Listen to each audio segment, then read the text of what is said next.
Bonsoir, bonjour, madame, messieurs. Ça dépend de l'heure à laquelle vous êtes en train de suivre votre magazine Info 7. Nous sommes là pour décortiquer l'actualité de la semaine.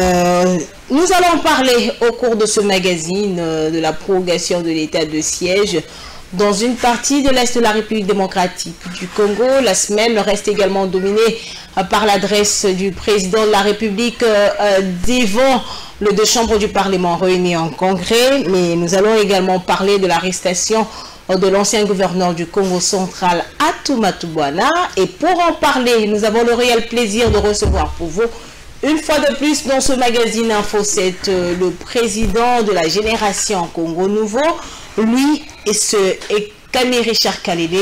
Bonsoir. Bonsoir Madame Noëlla, bonsoir à tous les téléspectateurs et surtout merci d'avoir trouvé le temps pour nous suivre. Une fois de plus, merci beaucoup de répondre à notre invitation. C'est moi. Comment se porte la GCN, votre ASBL, aux allures d'un parti politique? La GCN se porte très bien, très bien même. Et aux allures d'un parti politique, je ne sais pas, c'est votre appréciation, mais je crois que c'est lié peut-être par rapport à la dextérité avec laquelle nous sommes en train de gérer notre ASBL. Au-delà de ça, c'est parce que la population, les téléspectateurs se posent aussi la question de savoir comment est-ce qu'une ASBL qui s'intéresse beaucoup aux questions politiques.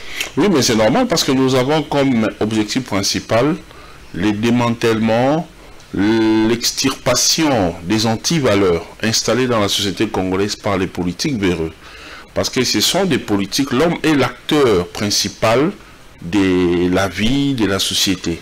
Alors lorsque cet homme est détruit, cet homme est sous-estimé, cet homme est chosifié par... Chosifié par qui? Par des politiques véreux. Oui, c'est de ça que je parle toujours. Voilà. Alors, à cause de ça, l'homme congolais, l'homme africain, parce que notre lutte est panafricaine. L'homme congolais, l'homme africain ne sait plus se comporter conséquemment dans la société. L'homme ne sait plus fonctionner avec toutes ses facultés en place. Donc, on se considère par moments comme étant des animaux au regard de tout ce qui se passe dans la société. Comme étant des animaux. Oui, justement. Mais quand on vous appelle par un être humain qui est comme vous, qui vous appelle pour l'accompagner à aller casser, détruire, pourvu qu'elle lui donne l'impression dans la société, dans l'opinion, auprès des autorités qui ont la décision de nommer des ministres, de placer des mandataires, monsieur veut montrer qu'il représente une force en présence. Alors, à cause de ça, il fait appel à vous, il vous donne 10 000, 20 000 francs, vous acceptez de venir, au risque même de mourir. Alors, c'est comporté comme un animal.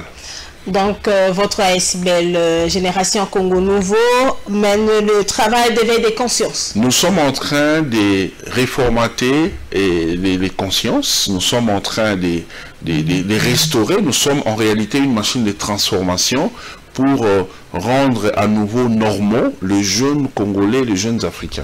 Vous êtes actuellement dans la fièvre du trophée Afrique Paradis. Pouvez-vous nous dire de quoi il s'agit juste? Très bien. Le trophée Afrique Paradis est notre initiative.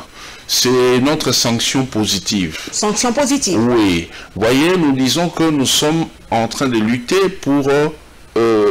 contre les antivaleurs installées dans la société congolaise par les politiques véreux qui ont découragé les jeunes aujourd'hui étudier. C'est devenu comme étant une gymnastique corvée pour la jeunesse. Les gens se disent non, Chancellor Opamba, moyennant un peu de recommandations, j'ai mon oncle, j'ai mon ceci, mon cela, ça va aller. C'est pourquoi aujourd'hui vous voyez des gens terminer les études, ils se prennent comme étant un licencié, un gradué, je ne sais pas quoi. Mais ils vont juste chercher des diplômes. Ils vont chercher des diplômes pour simplement avoir des titres, mais en réalité, ils n'ont pas la formation. Donc, par rapport à ça, c'est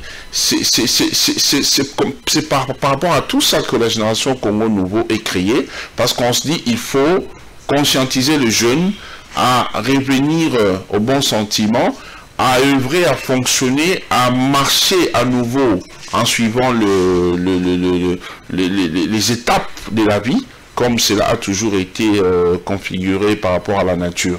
Alors c'est ce que nous sommes en train de faire. Alors pour ça, nous avons une sanction négative qui consiste à dénoncer tout ce qui est anti-valeurs, dénoncer les pratiquants de ces anti-valeurs justement.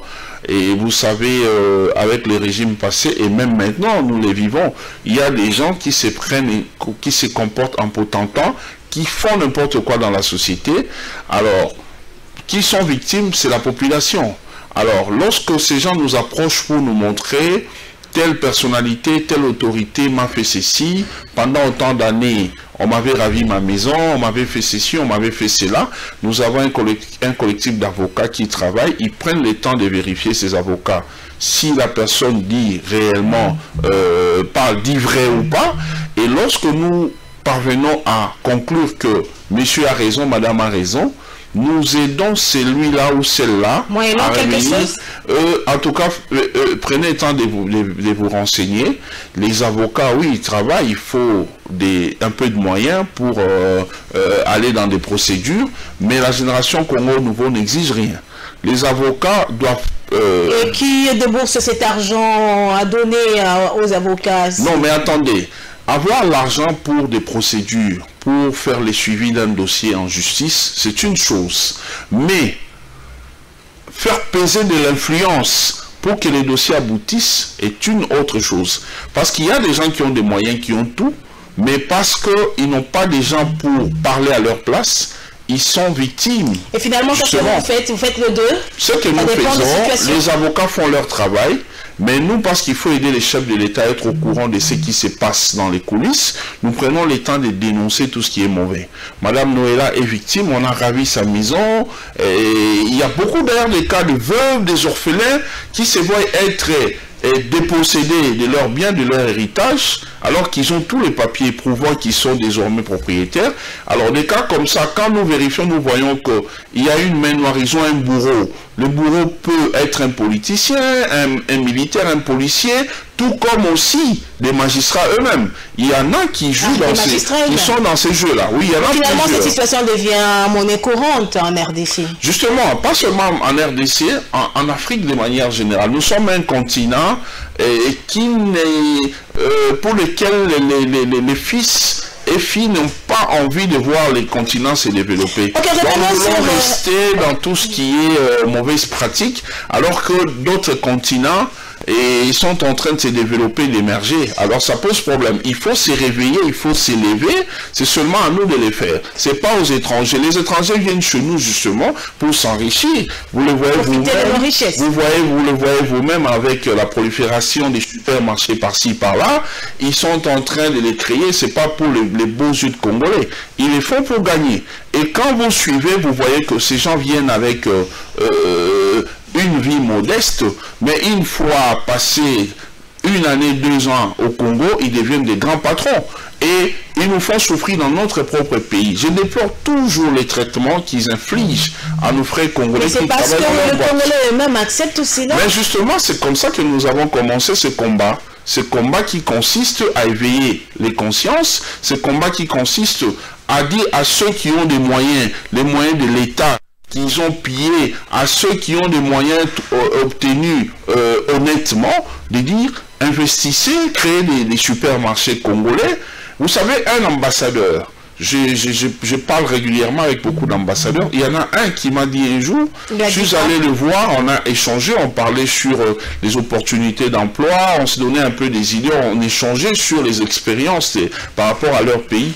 Il me dit, si il y a des pays qui doivent se plaindre, se lamenter, en tout cas, sur cette liste-là, on ne peut pas retrouver la RDC. Malheureusement, elle est là. Oui. Moi, je dis comment ça? Il dit, mais bientôt, là, votre Gombe ici, les centres-villes, va devenir la République de la Gombe.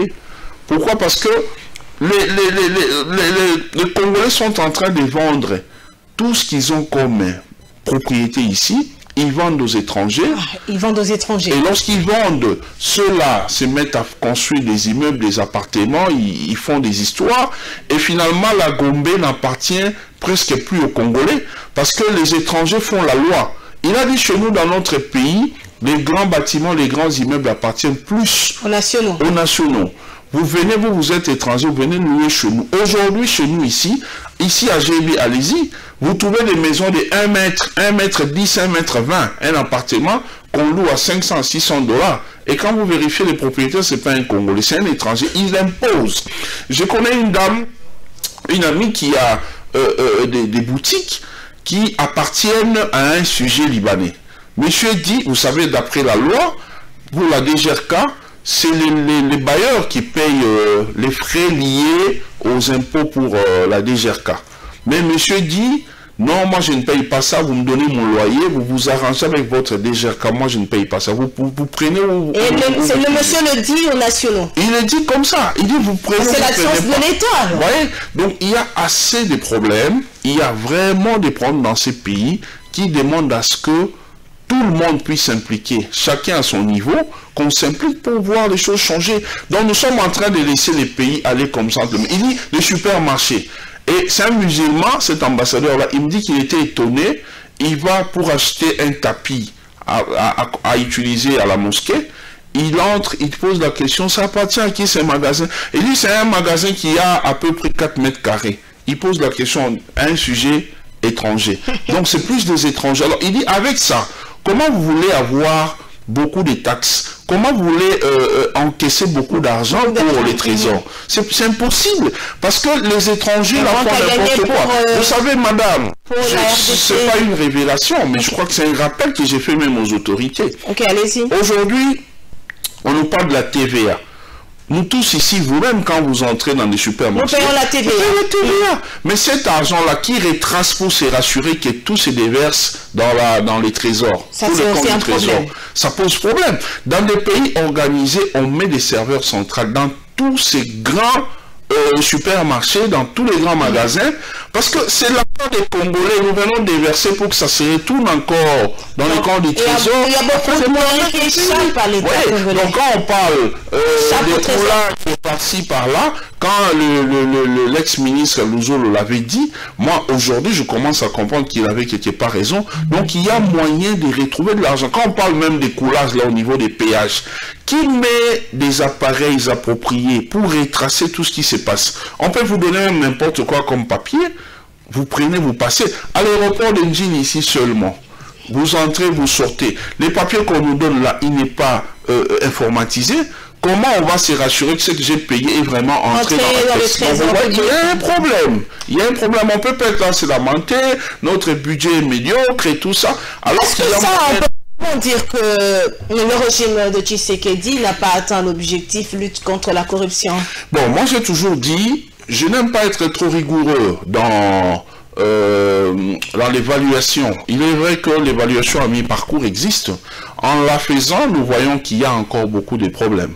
Donc les régimes... Le mal reste encore profond. Oui, les régimes Tshisekedi n'ont pas encore satisfait, chose qui est anormale. Parce que ça fait quand même 3 ans, ça devait changer. Mais lorsque nous tenons compte, parce que quand les gens disent non, il ne faut pas toujours parler du régime passé. Mais non, Madame Noëlla, si vous arrivez à travailler dans un bureau où il y avait déjà beaucoup de problèmes, où tout était biaisé, il y avait des crocs en jambes, des bâtons dans des roues, des pots de bananes et tout ça, il faut... que les gens qui sont censés vous évaluer tiennent également compte de ça. On a vu 2 années s'écouler comme ça dans des guéguerres FCC cash. Ça nous a pris du temps. Aujourd'hui, j'entends même certains ministres qui étaient membres de ces gouvernements faire du bruit, parler, tout ça là. Vraiment, je regrette les politiciens véreux de ces pays. Mais ils étaient là, ils défendaient mordicus, les intérêts personnels, l'autorité morale et tout ça. Mais aujourd'hui, puisqu'ils sont chez Tshisekedi, ils commencent à critiquer les camps Kabila. Bref, on a vu 2 années passer comme ça. Et cette faute-là revient à tous ces décideurs-là. Donc tous les responsables du FCC cash, ils sont responsables de ce qui était arrivé. Et les peuples qui en pâtissaient en même temps. Donc Tshisekedi est là depuis 1 année. Mais sur l'année en question, nous voyons qu'il y a des problèmes. Le casting n'a pas été bien fait. Il y a beaucoup de ministres qui ne font que dormir, ils ne font rien. Les warriors dont on parle là, en tout cas, ils ne sont pas warriors. Il y en a à compter, hein. Donc, il y en a vraiment à compter. Il ne faut même plus qu'on continue à dire un gouvernement de warriors. Oui, je pense. Ils sont déçus. Madame, le ministre, je crois qu'il y en a une 60aine. Mais dites-moi combien vous en connaissez vous. Parce que moi, en tant qu'acteur très actif, acteur social, et j'ai un côté politique, je suis très actif dans la situation générale de mon pays, mais il y a des ministres que je ne connais pas. Les ministres de l'énergie, je l'ai découvert à peine. À peine il y a quelques... Je l'ai vu, je crois, avant-hier avec les DG de la SNEL. Je ne connaissais même pas à quoi il ressemblait, je ne connais pas son nom.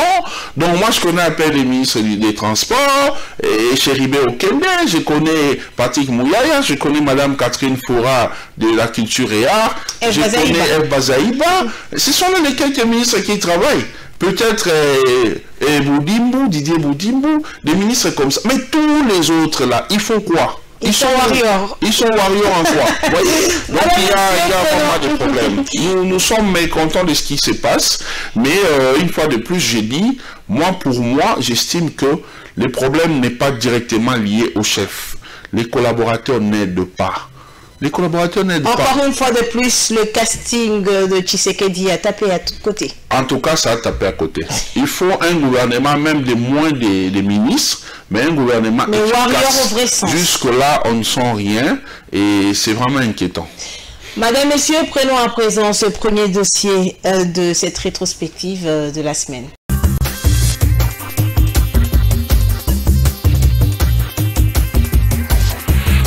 C'est à la suite des instructions du chef de l'État que le ministre d'État des ITP, Alexis Guizarro, et le vice-ministre de l'Intérieur, Jean-Claude Molipé, ont fait cette descente. Acte 1. Triangle Cité Verte. Ici, les travaux sont finis et la route ouverte à la circulation. Acte 2. Avenue de la Libération, ex-24 novembre. Ici, les travaux évoluent bien dans le cadre du projet ABC. Acte 3. Avenue Walungu, haute tension, Laurent Désiré Kabila, DGC Barré. Nous avons commencé notre tournée à partir du triangle de Cité Verte pour voir les travaux qui sont exécutés. Et là, nous pouvons nous estimer satisfaits parce que les travaux sont achevés et bientôt cette voie sera ouverte à la circulation. Cette première phase les a conduits aussi aux avenues des Écuries, Bassoko, Ouya et la boucle de l'hôtel de ville. La deuxième phase les a conduits sur l'avenue Victoire. Ici, il s'agit des travaux d'entretien et des bétonnages de la chaussée. Alexis Guizarro salue l'avancement des travaux. Après notre passage à Huillery, nous sommes venus ici à l'avenue Victoire, où vous pouvez le voir de vous-même, que les travaux sont en cours. Il y a un grand travail ici de bétonnage qui est en train de faire. Tous les équipements que vous voyez derrière nous, c'est pour pouvoir bétonner et en finir une fois pour toutes avec la problématique de cette avenue Victoire. Partout où ils sont passés, les instructions sont claires, achever les travaux le 15 janvier 2022.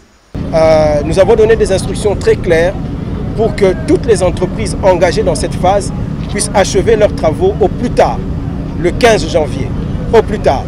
Cette phase doit prendre au maximum 3 mois. Et partout où nous sommes passés, nous avons donné ce message parce que nous devons entamer la deuxième phase et nous voulons l'entamer après que la première phase soit achevée. L'opération 03 à Kinshasa va bientôt livrer ses secrets aux Kinois afin d'en finir avec les embouteillages dans la capitale. La taxe RAM doit être supprimée. Cette recommandation est de la commission ECOFIN du Sénat. Après avoir procédé à l'examen minutieux du projet de loi portant réduction des comptes, la commission ECOFIN a invité le gouvernement à restituer aux usagers les fonds qui ont été perçus pour le compte de la taxe RAM. Votre commission a réaffirmé avec force le caractère arbitraire et unique de la taxe RAM, même si elle est assise sur des dispositions réglementaires au demeurant contestable. En effet, à partir du moment où la taxe RAM est un prélèvement obligatoire dont la contrepartie n'est pas perceptible, il prend le caractère d'une taxe parafiscale qui ne peut être perçue qu'en vertu de la loi et comptabilisée au compte du trésor public. Sans attendre le rapport définitif, votre commission propose 1. La suspension immédiate de la perception de la taxe RAM. Ici, il est noté que c'est dans le cadre du contrôle parlementaire que le Sénat a débuté les auditions des mandataires, des ministres ainsi que d'autres responsables des structures des finances de l'État. Le Sénat a voté ce samedi 18 décembre la loi des finances 2022, un vote fait à l'unanimité après présentation du rapport de la commission paritaire mixte Sénat-Assemblée nationale. Toutes les divergences ont été aplanies. Au cours de la même plénière, le Sénat a examiné et voté également en seconde lecture, en procédure d'urgence, le projet de loi portant prorogation de l'état des sièges, le projet de loi d'habilitation ainsi que la loi de reddition de comptes 2022. Les divergences étaient de forme ainsi que de fond. Nous nous sommes réunis en paritaire, c'est-à-dire ECOFIN du Sénat et ECOFIN de l'Assemblée nationale, pour régler, n'est-ce pas, de ces questions-là soulevées. Et il s'est dégagé que ces divergences ont été aplanies. Pour ce qui est des divergences de forme, je ne sais pas revenir, c'était soit l'intitulé, c'était soit quelques termes à l'intérieur qui posaient problème. Par contre, ou ce qui est plus important à retenir, c'est que au niveau des chiffres, il était question de revenir sur, n'est-ce pas, des actes ou des secteurs qui ont, n'est-ce pas, apporté des éléments nouveaux, modifiant ainsi les chiffres tels que ça a été voté au niveau de l'Assemblée nationale. Le président du Sénat a en outre annoncé à la plénière sa proposition de loi portant modification de la loi sur l'agriculture, proposition déjà envoyée au gouvernement pour avis avant son examen à la session de mars 2022.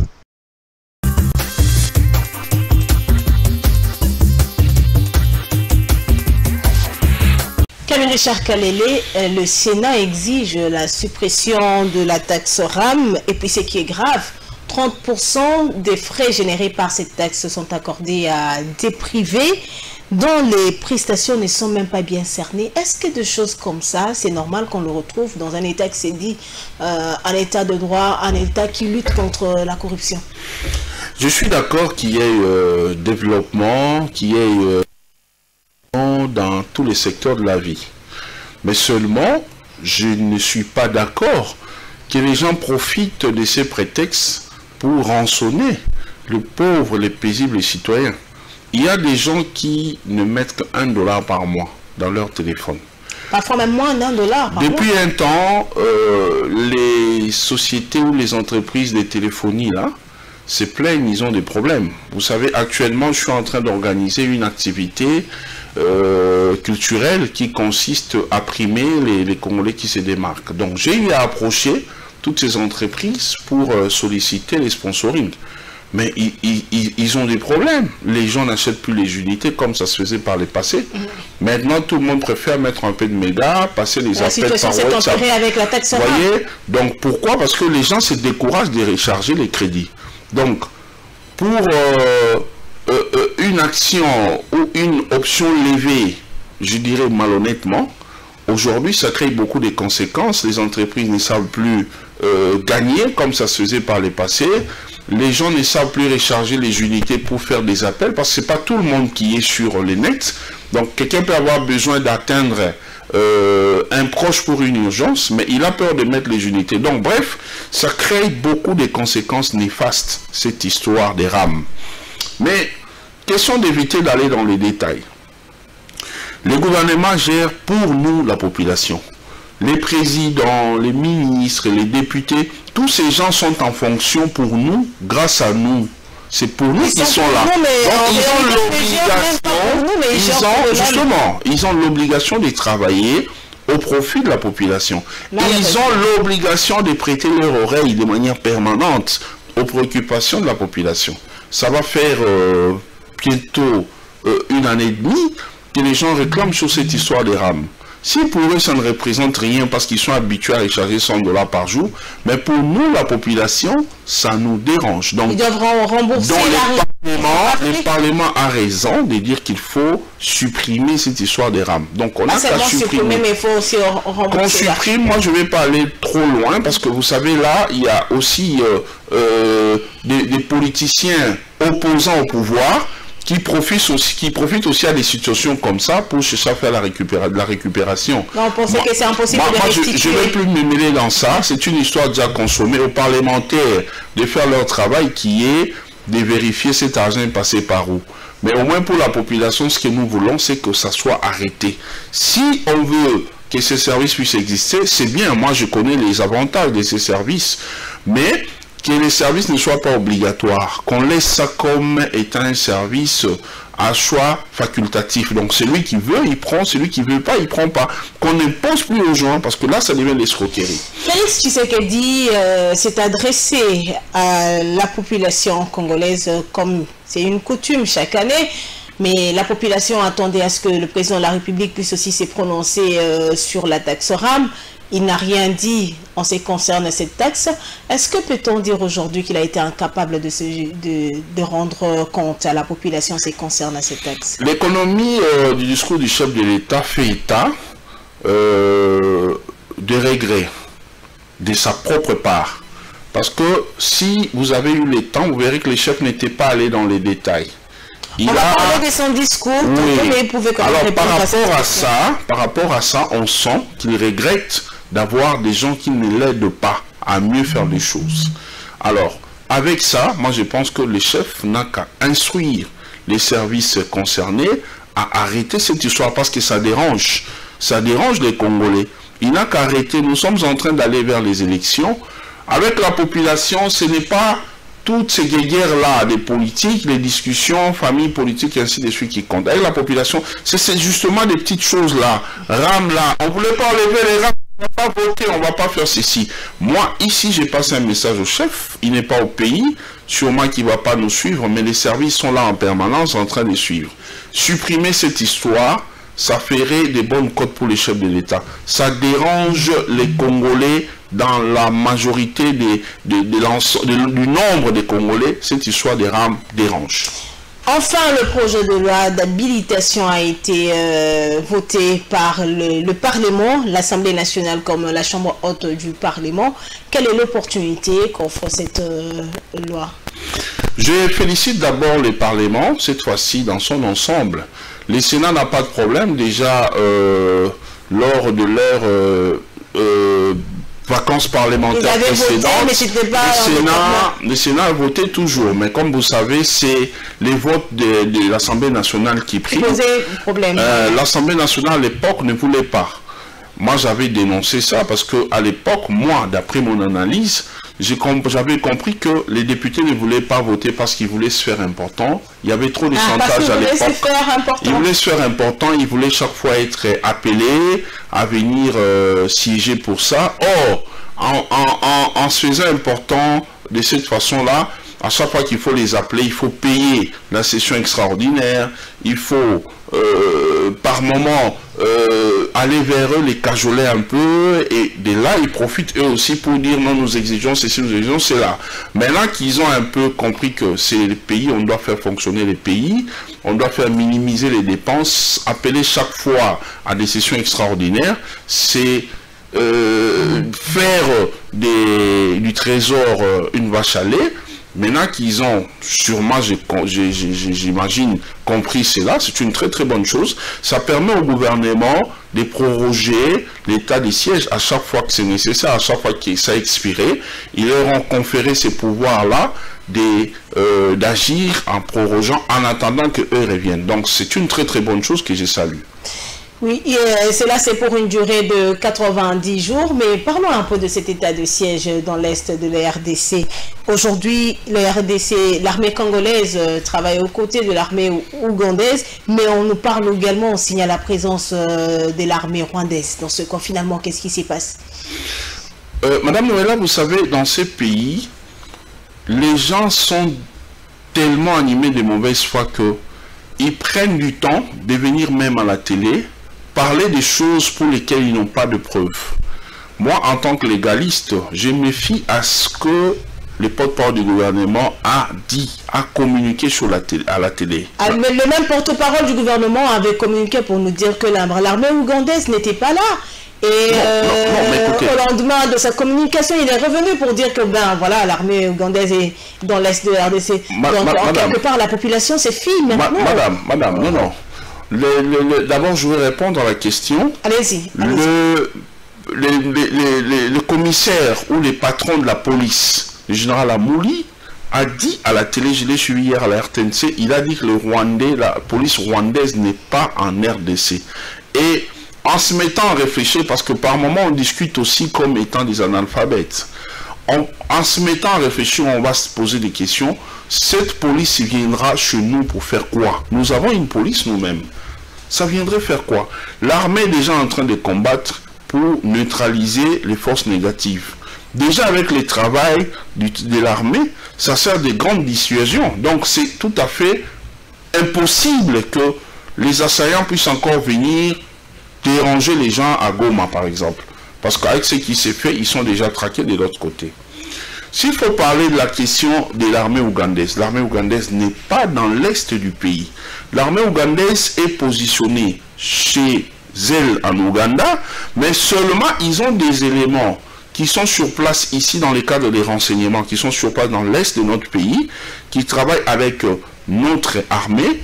De l'autre côté, chez eux aussi, c'est la même chose. Il y a une équipe des FARDC qui est là-bas en train de travailler avec les gens de là. C'est ça la collaboration militaire. Mais dire que des troupes ougandaises sont chez nous en train d'opérer, ça c'est une fausse information. Donc vous voyez, les Congolais ne prennent pas le temps de réfléchir, de bien fouiner l'information, l'analyser et chercher à donner une position. Les gens se contentent de croire seulement des choses. En réalité, le vrai problème, c'est que il y a là des opposants, des gens qui sont en mal de positionnement actuellement, qui tiennent mordicus à salir l'image du régime Félix Tshisekedi, qui, sans réfléchir, des fois, ils prennent des informations comme ça en boucle, ils se mettent à les pomper, ils savent que non, le petit peuple n'a pas le temps de vérifier, ça va aller. Les autres sont des gens innocents qui acceptent tout et qui se mettent à relayer. C'est ça le vrai problème. Nous devons un peu monter en niveau par rapport à ça.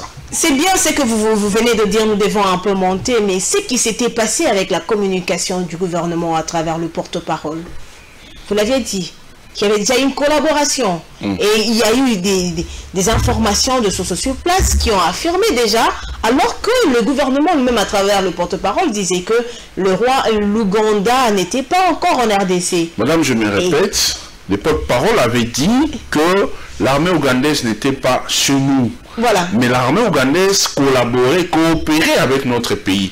Et on ne peut pas être étonné... Parce que cette affirmation est revenue au lendemain de sa communication. Non, alors qu'il avait dit qu'il était strict dans ce qu'il disait. Il avait quand même fait allusion au partenariat, à la collaboration et à la mutualisation des forces. Et pour les cas des questions liées aux forces armées, madame, vous et moi, ne sont pas experts en ça. Si aujourd'hui, l'armée ougandaise peut finalement entrer vraiment dans l'est du pays, par rapport à la manière dont évoluent les attaques, nous, on n'est pas experts en ça. On ne peut pas se mettre à juger. Ce qui est important, c'est que nous soyons informés, parce que le gouvernement n'a pas le droit de poser des actes de cette envergure sans informer la population. On est consommateurs de tout ce qu'ils font. Nous devons être au courant de ce qui se passe.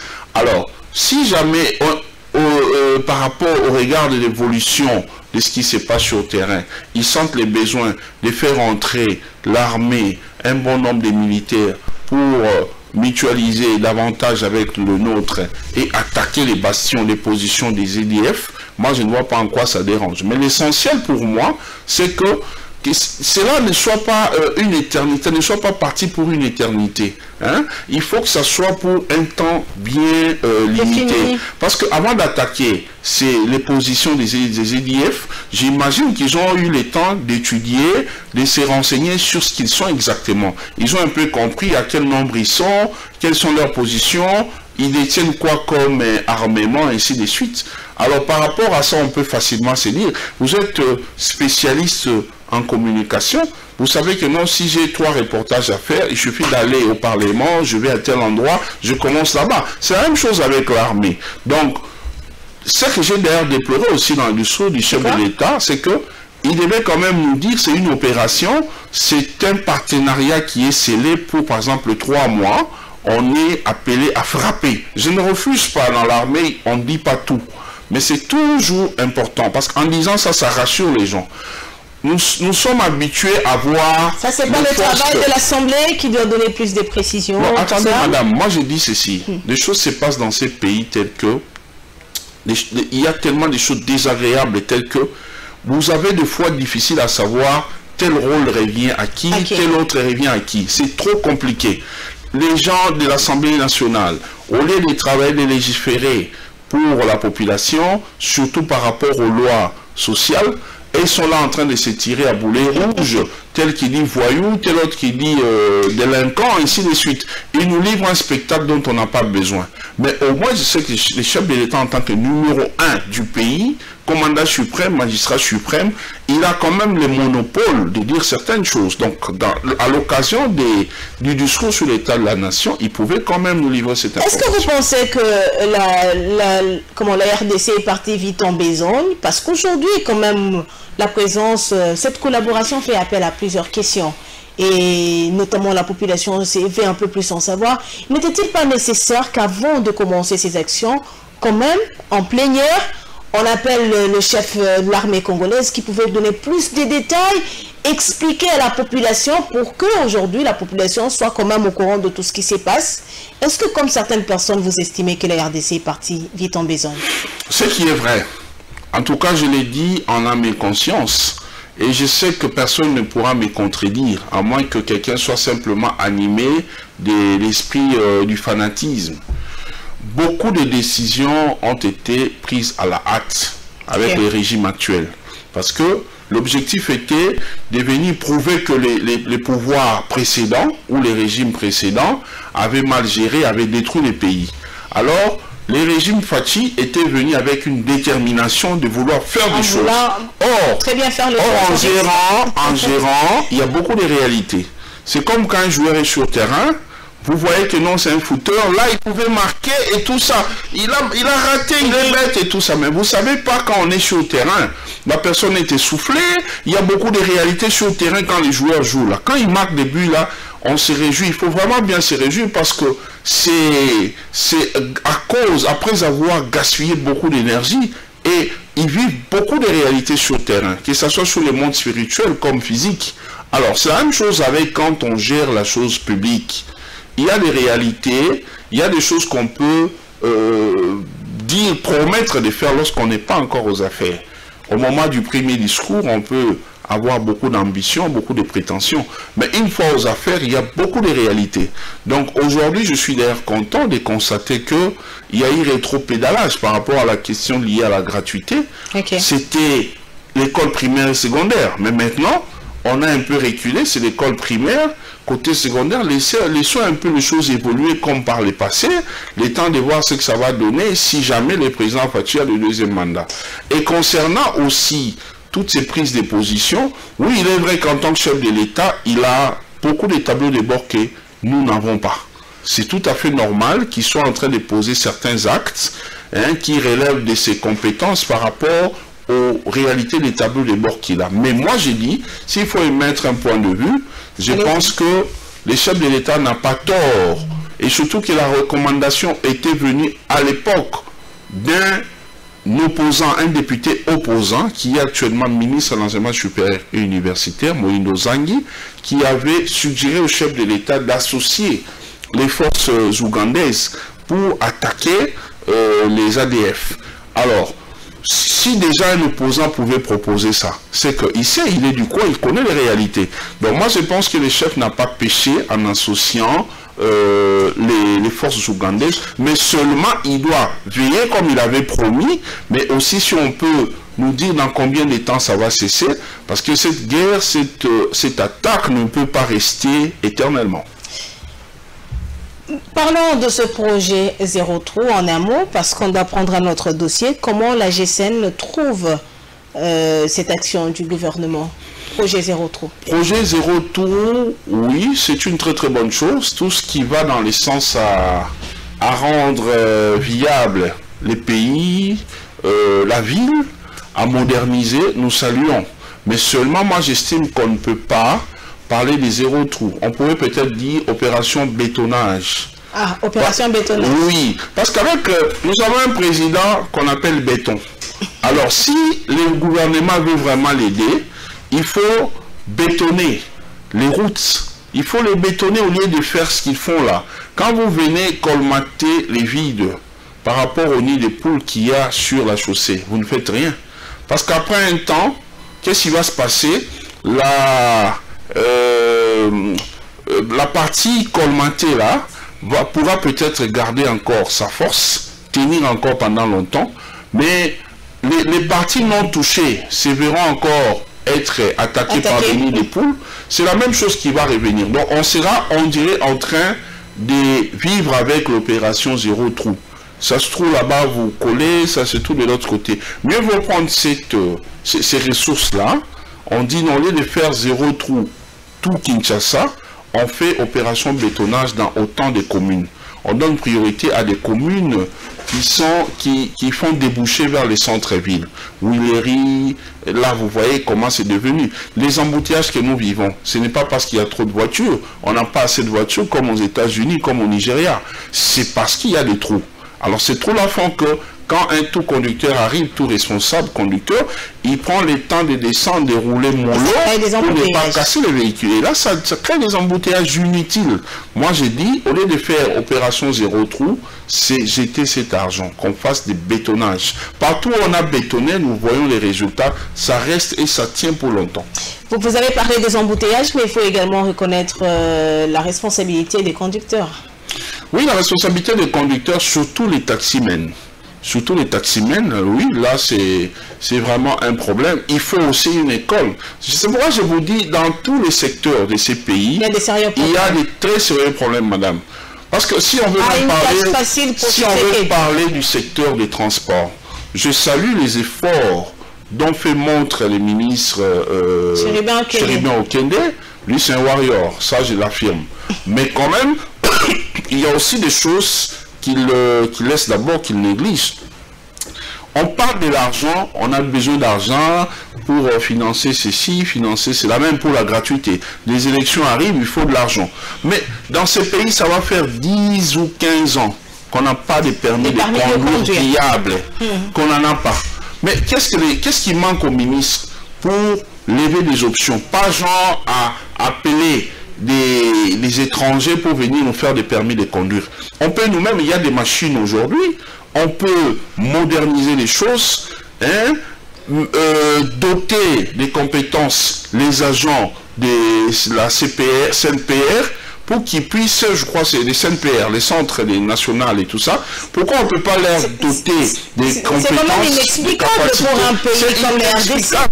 Aujourd'hui, ici au Congo, il y a même des cybercafés où les gens font falsifier des permis de conduire parce qu'il n'y en a pas. Tous les ministres qui passent là, je ne sais pas si c'est un envoûtement ou quoi. Ils ne pensent pas à ça alors que ça peut générer de l'argent. Ouais. En Europe, pour avoir des permis, ça coûte 100 €, 150 €. Mais chez nous ici, je ne sais pas. C'est pourquoi les conducteurs congolais sont souvent arrêtés à des frontières lorsqu'il faut aller récupérer, je ne sais pas, de véhicules ou passer par d'autres pays pour arriver par exemple en Afrique du Sud. Madame, avec cet argent, les trésors vont voir ces caisses être renflouées. Il y aura beaucoup d'argent parce que là, on va donner la condition pour avoir le permis. On met vraiment un centre. Les gens vont faire des tests. Tous les chauffeurs là vont quitter la route. Merci beaucoup, Camille Richard Kalele. Prenons ce deuxième dossier qui va nous permettre de parler les marches projetées pour dire non à la tête de Kadima, mais exiger également la dépolitisation de la Commission électorale nationale indépendante.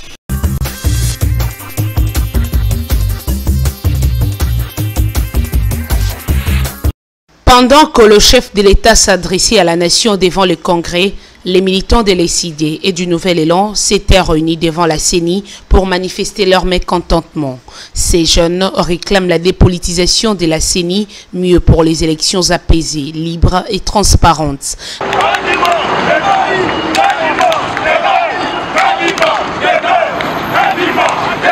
Malgré le faible engouement des manifestants, la police avait déjà érigé un important dispositif sécuritaire dans la matinée de ce lundi afin de barricader tous les périmètres du quartier général de cette institution d'appui à la démocratie. Notons que juste après cette manifestation, l'accès aux abords de la CENI est devenu conditionné pour tout passager. Rappelons par ailleurs que les forces politiques de l'opposition congolaise sont restées fermes dans leur position. Les 3 postes qui sont les leurs restent vacants jusqu'à ce jour. L'opposition continue de boycotter la configuration actuelle de la CENI dont les membres sont déjà installés depuis le mois dernier. Selon les organisateurs de cette manifestation qui ont saisi l'hôtel de ville ce jeudi 16 décembre, cette marche vise non seulement la dépolitisation de la Commission électorale nationale indépendante, mais également la suppression immédiate de prélèvement de la taxe RAM. Le comité laïque de coordination annonce que cette marche pacifique qui aura pour point de rencontre Lemba Terminus, Rond-Point Sakombi, Marché Selembao et Marché Pascal se fera dans le strict respect des gestes barrières édicté par l'autorité afin de lutter contre le Covid-19, rassure le comité d'organisation, notamment le CLC. Dans le cadre de l'exercice normal des droits et libertés fondamentaux, garantis par la Constitution de la République démocratique du Congo, le CLC dit solliciter auprès de l'autorité urbaine d'instruire les forces de l'ordre, le but étant d'encadrer et de sécuriser cette marche citoyenne.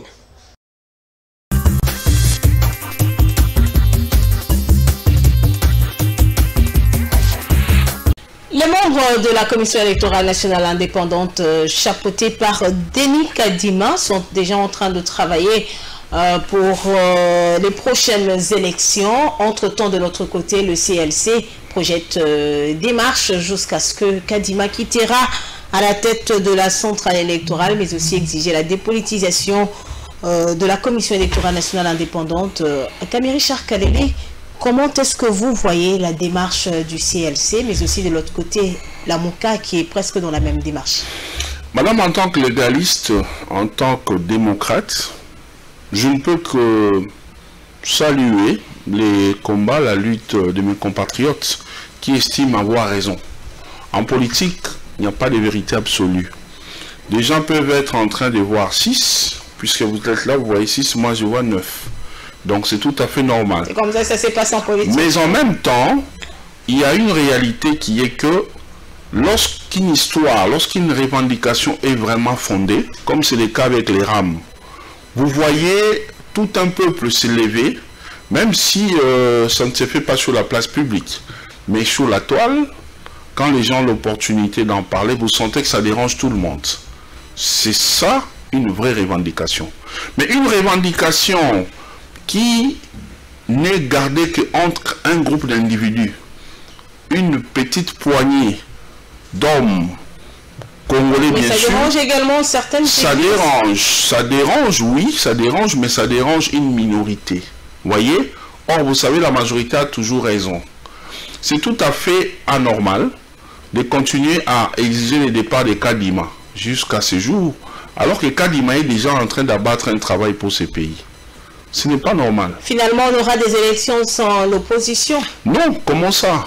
Vous n'êtes pas au courant de l'envoyé des Mosito à la commission paritaire?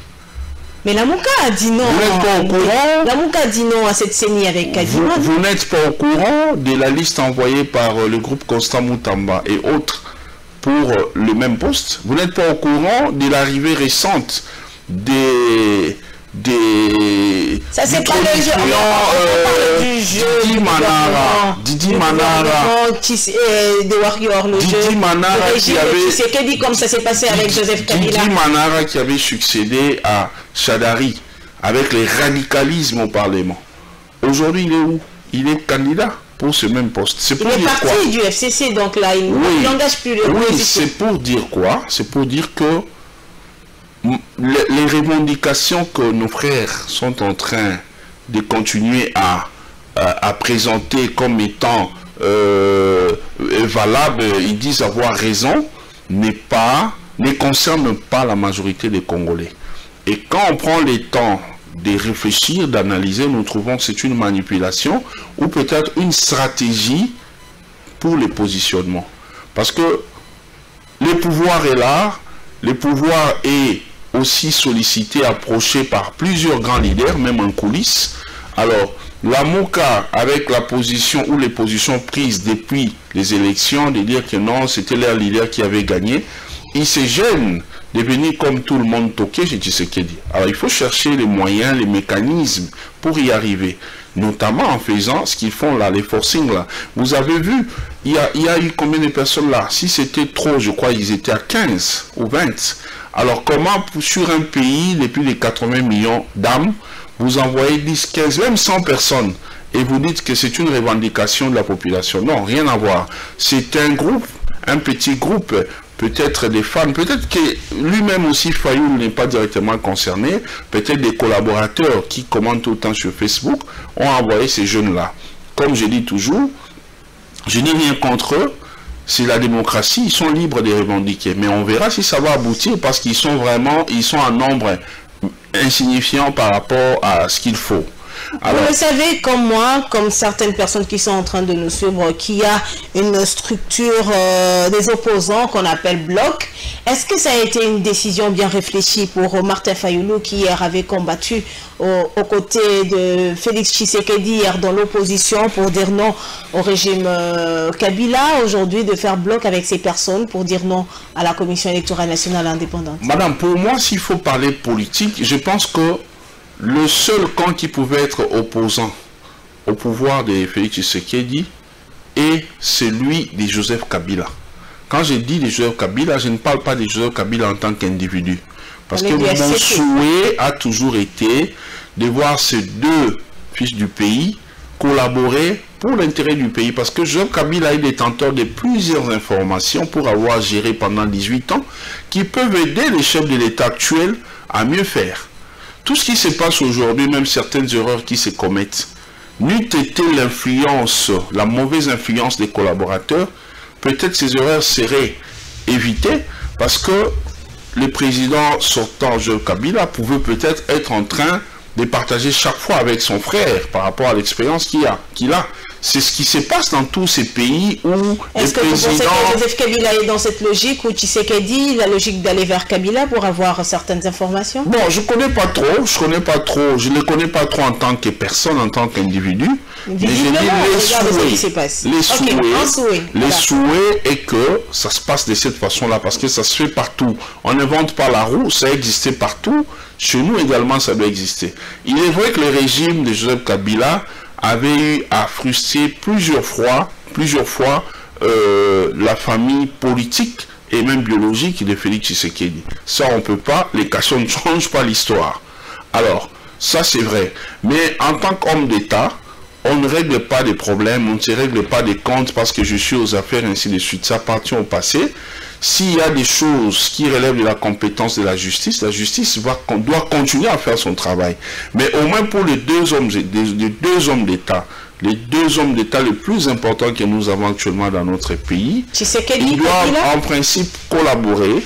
Chaque fois, mon frère, écoute, j'ai telle situation, à ton époque, comment ça se faisait? Même si le président Tshisekedi va un peu voiler l'information ou le sujet, il peut masquer ça, mais pourvu de consulter son prédécesseur pour avoir une idée sur telle question, comment ça s'est fait. Vous voyez? C'est comme ça que ça se passe. Partager l'expérience avec les présidents, d'autres présidents africains, ça c'est bien, mais les réalités sont tout à fait différentes. Donc nous avons nos réalités propres à nous, qui ne sont pas à comparer avec même des collaborateurs. Vous risquez de croire que c'est une faiblesse. Non, c'est pas une faiblesse. C'est justement la grandeur. C'est justement la grandeur.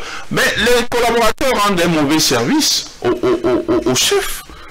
Quand je vois, tu sais, Kabila passer quelque part, vous allez voir des gens prendre des téléphones, des communicants de l'époque. Ah non, tel président, il est réclamé par la population, il a fait ceci. On a vu ça avec la marche, c'est banal. Du bloc. C'est banal, ça ne se passe pas comme ça. Il faut laisser ces gens-là évoluer. Ce sont des êtres humains, c'est leur pays. Après le pouvoir, il y a aussi une vie. La question relative pour ces pays, Tshisekedi a besoin de lui pour avoir des informations. Mais quand on les met loin l'un de l'autre, on bloque le pays, on ne fait pas avancer les choses. Alors, concernant les blocs, moi je disais justement que s'il fallait avoir une famille politique opposante à celle de Félix Tshisekedi, ça devait être celle de Joseph Kabila. Mais je suis étonné de voir le président Fayoulou devenir opposant de Félix Tshisekedi, alors qu'hier, ils combattaient tous pour les départs. Tshisekedi a pris sa victoire selon Fayoulou. Selon lui, vous avez bien dit. Selon lui, mais un légaliste ne peut pas remettre en cause les institutions de son pays.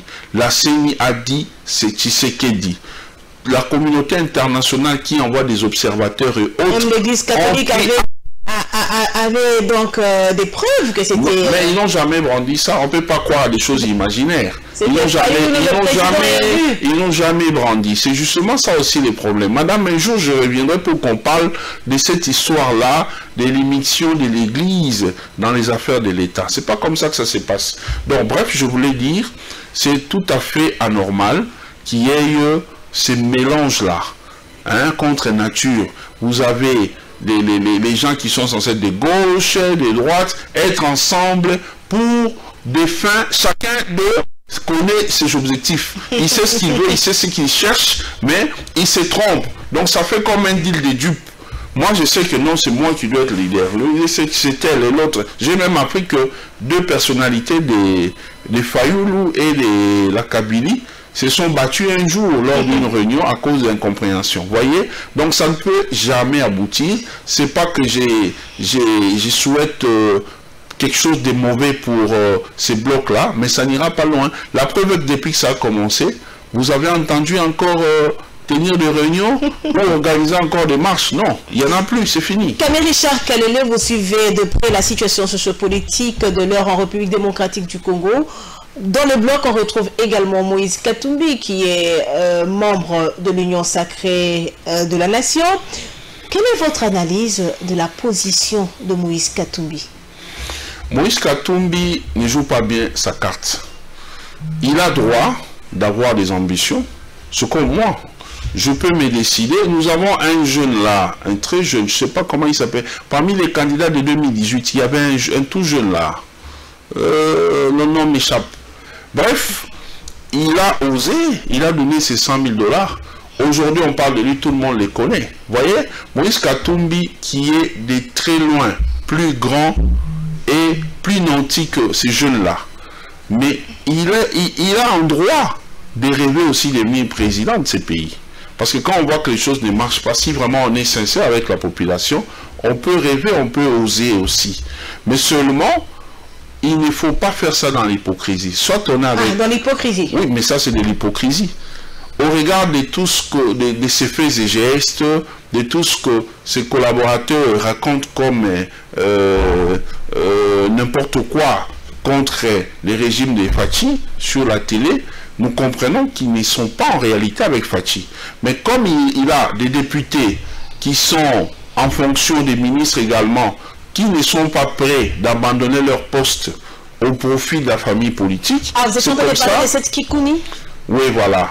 Okay. Voilà. Donc, comme ils ne sont pas prêts à abandonner leur poste pour rejoindre Moïse Katumbi dans l'opposition, c'est comme ça que Moïse Katumbi a eu peur. Il a pensé, il a préféré garder cette position-là, entretenir ces flous-là, rester dans l'opacité, hein, pourvu de voir peut-être les mandats atteindre son bout ou peut-être aller vers la fin, comme ça il va se prononcer. Ce qui est vrai que Moïse Katumbi, on sait le voir qu'il ne supporte pas le pouvoir de Fachi. Il rêve lui aussi de devenir président. Merci beaucoup. Il doit le faire sincèrement. En politique, on ne joue pas des jeux comme ça. Je ne refuse pas, il y a toujours les dessous des cartes en politique, mais pas de cette nature-là. Ce qu'il fait, c'est dangereux. Madame, Messieurs, prenons à présent le troisième dossier de cette rétrospective.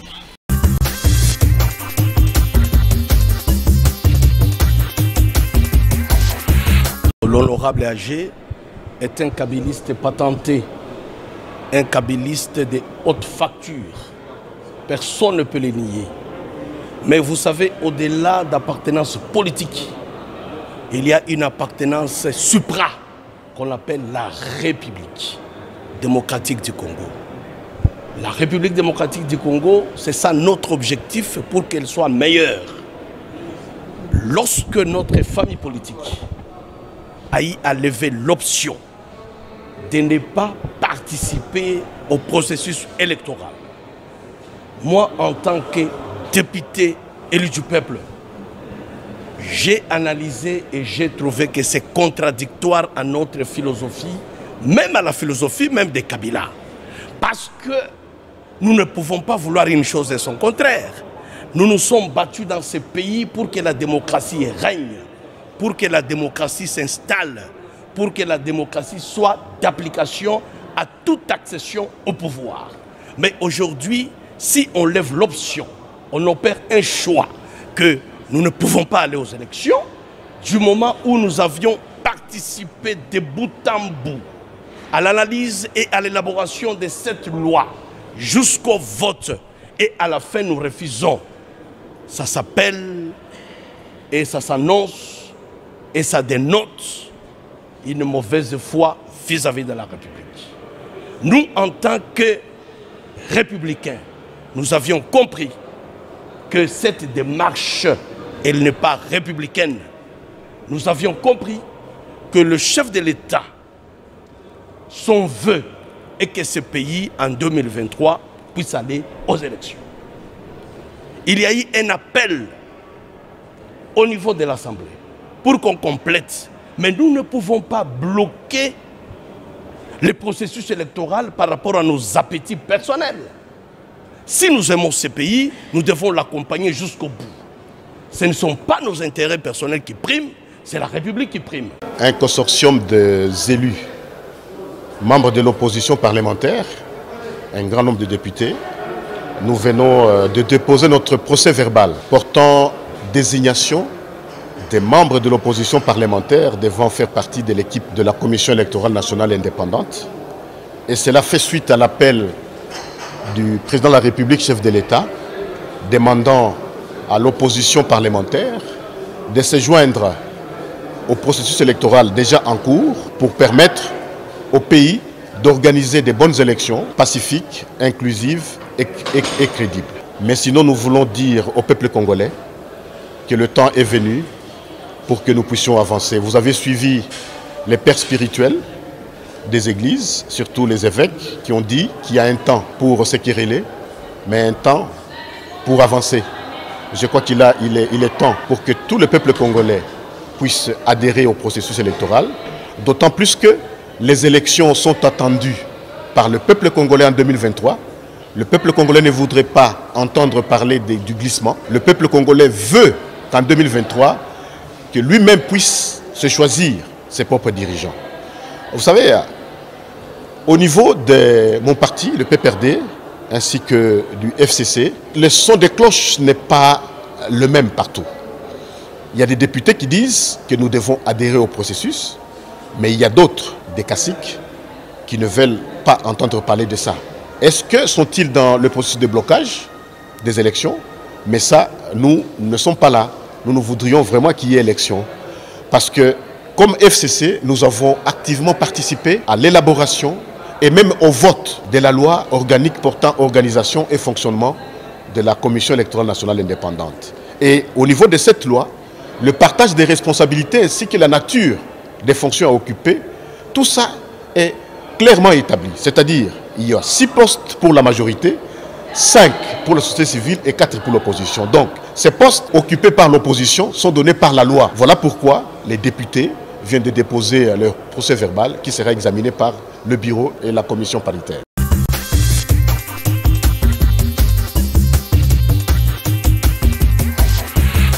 Camille Richard Kalele, aujourd'hui, peut-on dire que le FCC est rattrapé par ces pratiques? Oui, il faut le dire. Et dans tout ça, je plains le président Joseph Kabila. Comment ça? Je le plains parce que tous ces gens qui parlent, qui prennent des positions des rebelles, oui, qui expriment vraiment leur désir de rejoindre l'Union sacrée, mais qui continuent à se réclamer fidèles à Joseph Kabila. C'est une honte. Parce qu'on ne peut pas prétendre être de quelqu'un, mais en même temps être dispersé.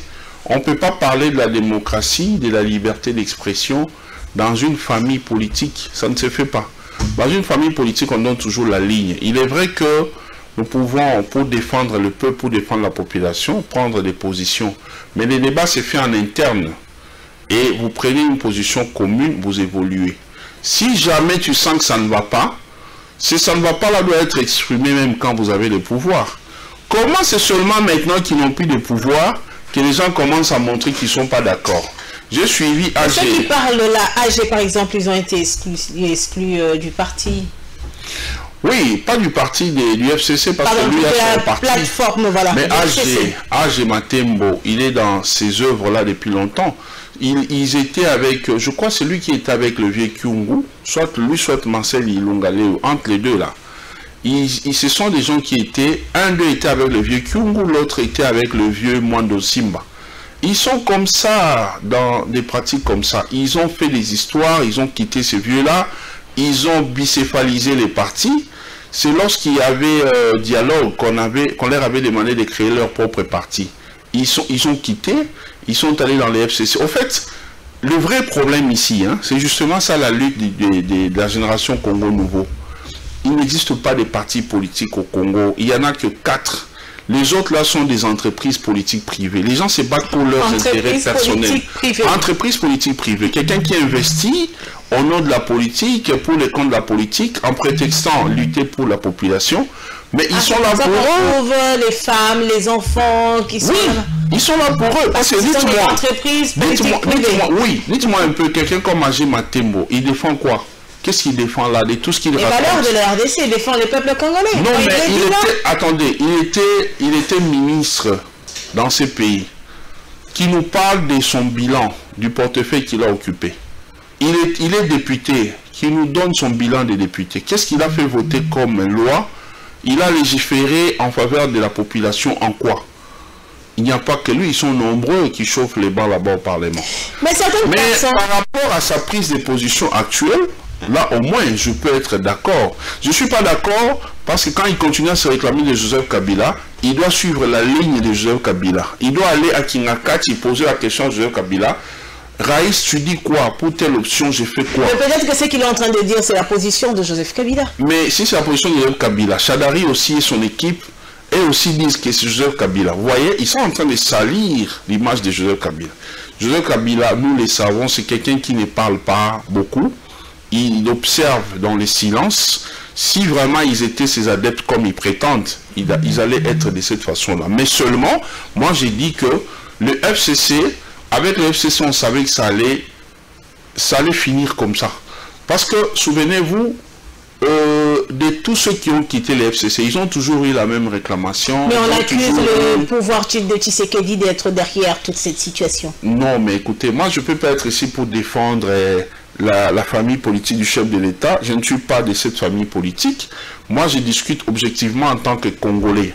Quand ça va, ça va. Quand ça ne va pas, quel que soit les camps, je tire à boulet rouge. De partout où je vois qu'il y a quelque chose qui ne va pas. Là où il faut jeter des fleurs, je l'ai fait. C'est ça mon rôle. Je marche avec mes deux sanctions, la négative et la positive. Quand on sent que c'est bon, c'est bon. J'ai dit, je ne suis pas d'accord avec elle sur toute la ligne, sauf sur la question de vouloir quand même prendre sa liberté par rapport à la prise d'otage qui s'est fait au FCC par justement tous ces caciques cités là, tous ces gens là qu'ils avaient cités là. Je me souviens à l'époque, il y a même un président des partis, un ancien ministre qui m'était proche à l'époque, qui revendiquait, qui réclamait pour la même chose. Donc il y a des gens là-bas qui se comportent en vice-président, en adjoint de Joseph Kabila, qui décident, des fois qui viennent même imposer leur volonté aux gens au nom de l'autorité morale. Ah, il y a des gens qui font ça. Oui, mais ils font ça. Mais AG Matembo a donné les indices. Il a parlé, il a dit du Bandundu, l'autre, je ne sais pas de quoi. Il a cité, bref, il a donné des éléments. Et quand on regarde les têtes du FCC, on sait comprendre de qui il s'agit. Il y a beaucoup de jeunes du PPRD, du FCC, qui revendiquent la même chose. Parlant des jeunes du PPRD, il s'est fait blesser. Il dit qu'il a été attaqué par un un SPA de la famille Kambere. Voilà. C'est un problème, vous voyez. Parce qu'il s'oppose à Chadari. Au fait, Madame Noëlla, moi ce que je dis toujours, je sais que beaucoup de gens, par rapport à leur position politique, par rapport à leur appartenance politique, peuvent me contredire. Mais dans le silence, ils savent que j'ai raison. Moi, pour moi, je l'ai dit, sans crainte d'être contredit, il n'y a que 4 partis politiques dans ces pays. Il y en a 4, pas plus. Oui, on parle politique, je vais parler. Nous avons les Palous. Les Palous d'Antoine Gizenga. Les gens venaient militer là-bas vraiment dans le cadre de l'amour du parti. Il est vrai que il y a une tendance un peu tribale qui n'est pas une bonne chose. Il y a trop de militants des mêmes coins. Mais au moins, ils sont engagés. Ils ne viennent pas par condition. Ils ne viennent pas pour l'argent, pour ceci. Ils viennent militer réellement. Ce sont des gens, lorsqu'ils vont revendiquer, moi à l'époque, je voyais à la Cour constitutionnelle, lorsqu'ils viennent pour les cadres et des recours, comment on dit, des résultats électoraux de leurs militants ou leurs cadres. Ils sont là, ils peuvent faire 2 jours là. Vous voyez? C'est ça le militantisme. Ils viennent avec amour de la chose. Ils ne viennent pas avec des calculs. Ça, c'est un parti. Non, je ne classifie pas. Vous avez dit, il y en a 4. Ça. Oui, voilà. Oui, il y a ça, il y a les Palous, il y a l'UDPS. L'UDPS s'est battu pendant 32 ans. On parle même de 38 ans, je ne sais pas. Bref, les gens venaient là-bas, ce sont les inconditionnels, les gens qui venaient là. Ils sont prêts à mourir pour leur parti. Ce n'est pas pour l'argent. Et même aujourd'hui, ils sont au pouvoir. Il y en a plusieurs, en dehors peut-être des hauts cadres, qui luttent maintenant pour avoir des postes. Mais tous ces jeunes-là, et d'abord leur parti. Vous voyez, les inconditionnels du parti, ils sont là, ils sont prêts à mourir pour leur parti. Quand le chef de l'État était revenu dernièrement, avec leur moto, ils sont partis de l'aéroport jusqu'au Mont Galiema. Vous voyez, ça c'est être un militant inconditionnel. Le troisième il y a parti. eux. On peut prendre aussi les partis qui sont en train de monter en puissance. C'est les partis mon aîné Vital Kamerhe. Hein? Dans tous ces partis-là, je ne dis pas que tout est parfait. Hein? Il y a des choses à corriger, mais je parle d'abord en termes de l'engagement des militants. Les vrais partis dans le sens du mot. On peut prendre les partis de mon aîné Vital Kamerhe, qui est aussi organisé, qui est aussi en train de monter, avec tout ce qui a une condamnation à 2 niveaux, premier et deuxième degré de la condamnation de Vital Kamerhe. Mais vous voyez les militants être toujours accrochés à leur parti. Bon, même si le leader est bloqué, notre parti a une vision de changer ce Congo. Nous restons lutter même aux côtés du général, donc c'était le général. Ils sont restés se battre, et j'ai vu la manière dont Billy Kambale a organisé les choses, descendre par-ci, descendre par-là. C'est pas seulement comme des partis mallettes qui œuvrent seulement à Kinshasa. Et ils sont partout, ils sont là, ils sont engagés. Vous voyez, ça c'est aussi un parti. Alors je peux aussi prendre les cas du parti du président du Sénat, les présidents AFDC, qui est aussi question seulement peut-être de mettre de côté quelques alliés. Parce qu'il y a aussi des alliés qui viennent salir ces partis politiques-là. Question de les mettre à côté.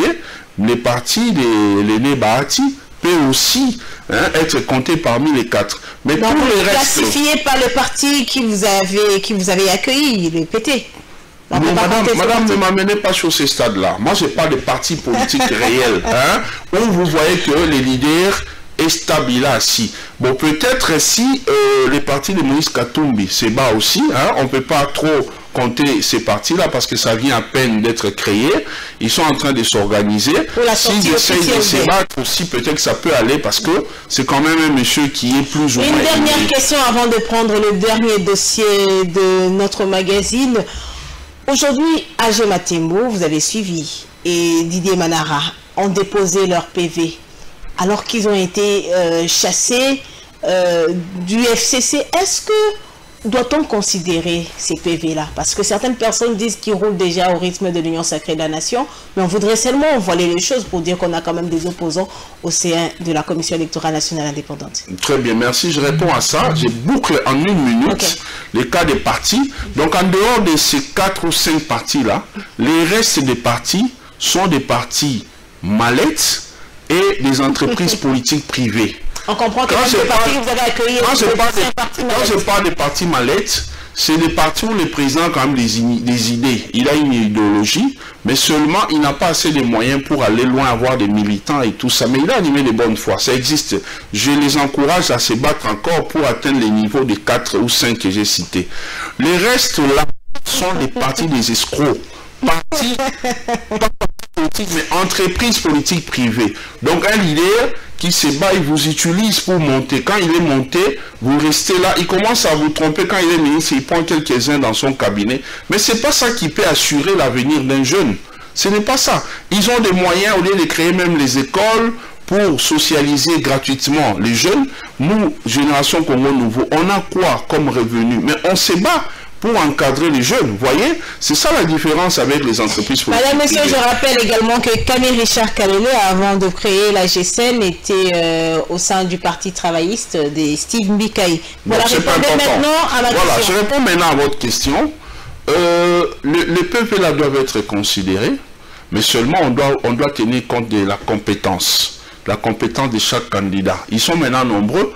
Il y a l'équipe de Constant Moutamba, il y a Didi Manara qui est arrivé. Il y a aussi Moïse, Adolphe Mouzito. On signale qu'il aurait déposé pour son candidat. Vous voyez? Donc ils sont maintenant nombreux. Donc même la Mouka a rejoint. Quelque part, ils acceptent quand même que non.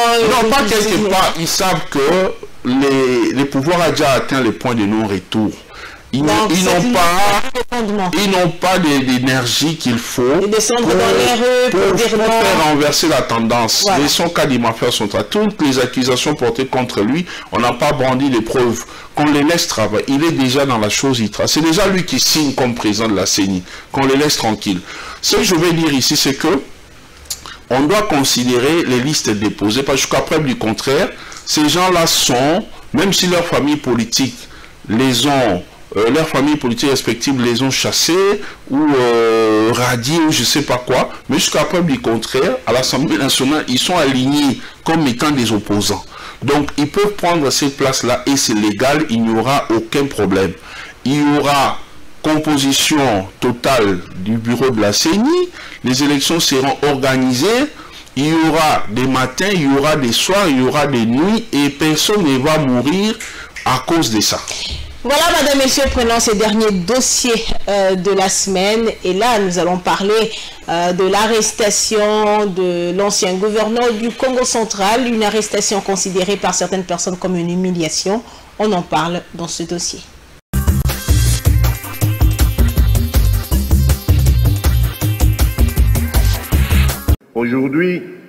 Aujourd'hui encore, sur le banc des accusés, notre justice devait pourtant rassurer tout le monde, nanti ou non, puissant comme faible, en n'ayant pour égard que la protection des droits. Bref, une justice qui non seulement dit le droit, mais rassure que le droit, alors le bon, a été dit.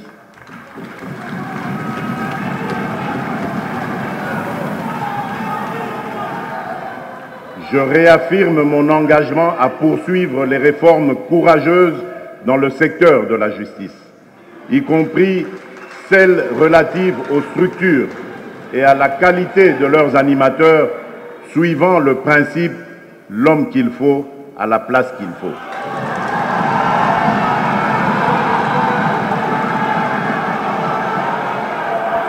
Il s'agit bel et bien de l'ex-gouverneur du Congo central, ici sur les artères de la capitale congolaise, Atouma Toubouana, comme un vulgaire bandit appréhendé, est acheminé par les agents de l'ordre vers une destination inconnue. Atouma Toubouana, ancien gouverneur du Congo central, conduit à pied, menotté, subit une humiliation sans précédent. Une arrestation qui fait suite à l'exécution d'un mandat d'amener émis par le procureur général près la Cour de cassation. L'homme serait recherché pour un dossier basé sur des accusations de détournement de fonds publics. En effet, à l'issue d'une mission de contrôle menée par l'Inspection générale de finances au mois d'août dernier dans le Congo central, il a été révélé des malversations financières dans la gestion de la province. Dans son rapport, ce service spécialisé rattaché à la présidence de la République avait dénoncé un détournement de plus de 3 millions de dollars américains. À noter que, selon certaines indiscrétions, après ces traitements inhumains, Atouma Toubouana serait libéré. À l'artiste musicien Pascal Tabouley, une icône de la musique africaine, l'un des précurseurs de la musique rumba, le premier Congolais à prester à l'Olympia de Paris, célébré aujourd'hui, 8 ans après sa disparition. Une façon d'honorer Tabouley, sa vie était le son de notre harmonisme mise en musique pour former un accord qui s'est joué sur les scènes de la vie, sur la scène musicale, politique, philanthropique et sociale. Dans la composition de ces interactions, Rochero Tabouley était également une ligne mélodique sur laquelle était chanté un nombre incommensurable de refrains dont le plus récurrent furent l'unité, la fraternité, le travail, la paix, la résilience, l'amour, la solidarité et le patriotisme. La fonction de l'artiste est fort claire et sacrée. Il construit le monde à partir des fragments des histoires qu'il collectionne dans les coins et recoins de la société où la vie pullule et lui donne un sens. Un véritable peintre de la société congolaise qu'il a décrit au travers de ses chansons qui a bercé la jeunesse de bon nombre de Congolais. Des chansons interpellateurs à l'instar de Mokolo Nakokufa, Mazé et autres qui font plonger les mélomanes dans les profonds examens de soi. Les clous du spectacle étaient la décoration des anciens musiciens d'Afriza par des médailles de mérite pour avoir accompagné le Seigneur Ley dans la promotion de la musique rumba, aujourd'hui inscrite au patrimoine immatériel de l'humanité. Au cours de cette soirée, le ministre de la Communication et des Médias, Patrick Mouyaya, a décerné les trophées Ley à l'opérateur culturel et patron de la télévision Congo Web, Gabi Chabani. Et le trophée Grand Mécène a été remis au gouvernement de la ville province Kinshasa, Jatimingo Bilambaka, par le ministre du Tourisme, Modero Simba.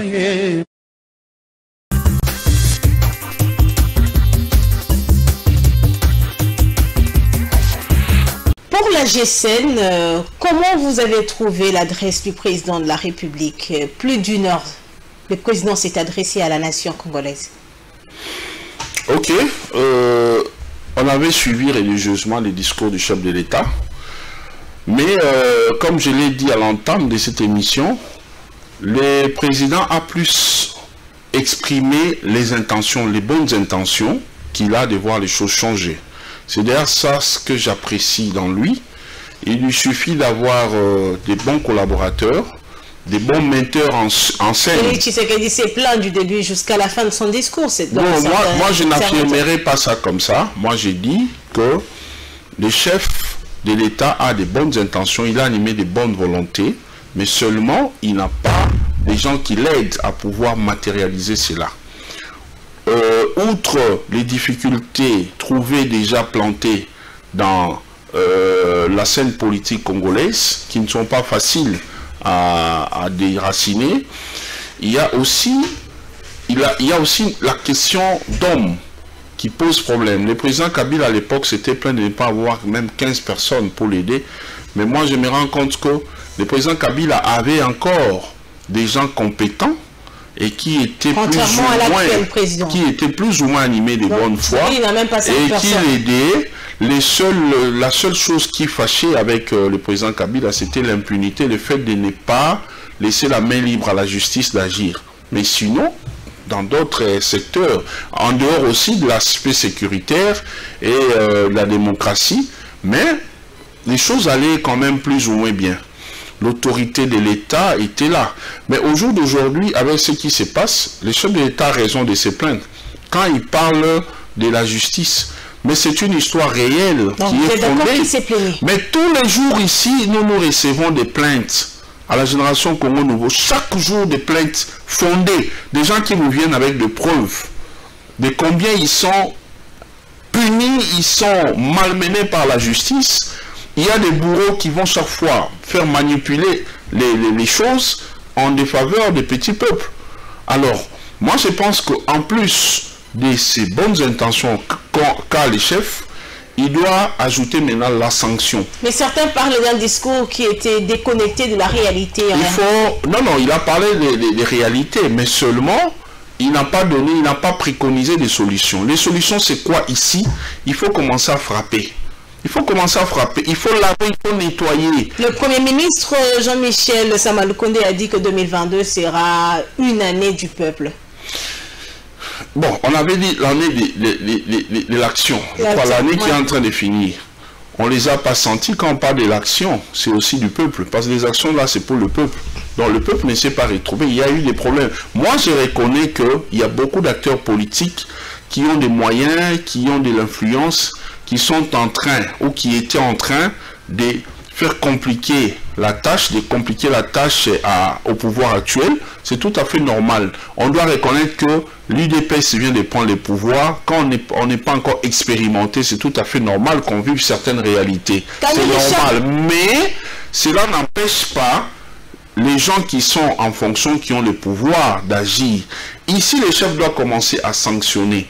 On a assez attendu l'arrivée des mises en place dans la police, dans la magistrature. On a remplacé les chefs de corps, les responsables. Mais il faut le faire même avec les magistrats. Les permutations, c'est bien. Mais il faut aussi sanctionner, extirper du circuit des moutons noirs qui continuent à pourrir la vie aux Congolais. Est-ce que vous pouvez comprendre, madame? Je prends un seul petit exemple. Je prends l'exemple, parce que moi je n'aime pas aller sur des choses que je ne maîtrise pas. Je parle d'une histoire vérifiable. Je prends l'exemple de Gabriel Mokia, président du mouvement des démocrates congolais, ancien candidat président de la République, allié au chef de l'État. La Cour de cassation les réhabilite, lui remet ses immeubles. Mais il y a 2 ou 3 semaines, les premiers présidents de la Cour d'appel a envoyé, a signé, parce qu'on a parlé dans les documents, on a parlé de la Cour d'appel, ils ont signé une ordonnance de rétractation partielle pour donner la maison à d'autres personnes. Mais la Cour de cassation sert à quoi? Tshisekedi a raison de dire que nous devons continuer avec les réformes au sein. Oui, mais la Cour de cassation sert à quoi? La Cour de cassation, quand on dit cassation, la cassation a cassé. On a cassé. Donc, c'est fini à ce stade, c'est fini. L'ordonnance du tribunal des grandes instances qui avait vendu des maisons à l'époque à Mokia a signé une ordonnance autorisant l'expulsion des occupants illégaux. C'est fini, monsieur a récupéré ses maisons. Mais c'est en vertu de quelle loi encore qu'on a à nouveau signé une ordonnance de rétractation partielle pour donner la maison à d'autres personnes. Vous voyez, c'est bien beau de faire ça, si c'est pour contenter certaines personnes, mais en même temps, ça réduit les pouvoirs du pays, ça fait absenter de plus en plus la présence de l'État. Vous voyez?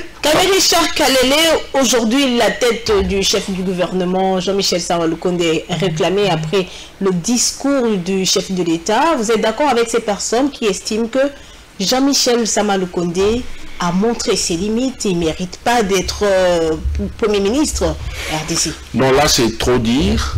On ne peut pas dire qu'il ne mérite pas. Il mérite, parce que le fait d'être déjà nommé, c'est qu'il mérite. Et je pense que avec le temps, il faudra quitter les stades de commencer à recruter des gens venant spécialement des partis politiques. On doit copier. Le chef de l'État doit se référer un peu à ce qui s'est fait sous d'autres cieux.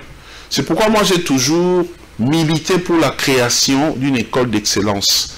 Il faut qu'on crée une excellence dans ces pays, une école d'excellence où on récupère toutes les personnes qui terminent les études avec des grandes satisfactions, avec des mentions grande satisfaction, récupérer tous ces gens, les mettre là-bas, les rôder à devenir des autorités de demain dans ces pays. C'est très important. Et on peut commencer à puiser dans ces écoles-là pour mettre des gens qu'il faut à la place qu'il faut. Moi, j'imagine, je ne dis pas, je n'affirme pas, mais j'imagine. Lorsque vous prenez des gens qui viennent des ensembles de Moïse Katumbi, vous prenez des gens qui viennent de tels endroits, est-ce que vous savez que dans ces pays, on a eu des ministres qui boudaient les premiers ministres. Sous Joseph Kabila, on a eu des ministres patrons, des chefs des partis politiques qui n'obéissaient pas au premier ministre. Ils discutent avec les obéissaient aux partis politiques. Ils obéissaient à leurs partis politiques. Même sous l'histoire de FCC cache ici. Il y a des gens qui disaient non, carrément, même au Conseil des ministres, il prend position en faveur des ordres donnés. Vous voyez, on doit quitter ces stades-là, sinon le pays ne va jamais se développer. Sama Lukonde peut être efficace, quand on est Premier ministre, on est coordonnateur, mais lorsque vous avez affaire à des ministres, des grands ministres, des patrons ministres, qui font ce qui bon les semble, ça devient compliqué. Il y a des ministres, je prends l'exemple du ministre des Finances, le ministre Nicolas Kazadi. Mais lorsque vous... Membre de l'UDPS.